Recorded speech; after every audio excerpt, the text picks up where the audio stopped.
Hello guys, আসসালামু আলাইকুম। তো আজকে সেন্টারিং শেষ। শুক্রবার দুপুর 1টা বাজে। সেন্টারিংয়ের কাজ, সাইড মারা সব শেষ।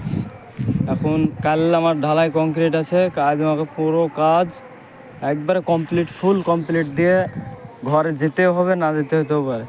এরকম মশলা বিছানা আছে, গ্রামেতে এরকম হয় না, কেরালাতে হয়েছে মনে হয়েছে, দিছি। যাই হোক, যেটা যেখানকার যে বলি সেটাই হবে, করতে হবে। তো যাই হোক, এগুলো দেওয়া হয়েছে, আর এই বাকি আছে এগুলো দেওয়া হয়ে গেলেই আমি রডের কাজ চালু করে দেবো। এই সাইডটাতে এসে রডের কাজ হবে আপাতত। এইটুকুই ছাদ বেশি নাই, 100 স্কোয়ার মিটার, মানে আর একটু বেশি আছে, 110 স্কোয়ার মিটার মনে হয় ছাদ টোটাল। 60 বস্তা সিমেন্টের ঢালাই, আর নিচে বড়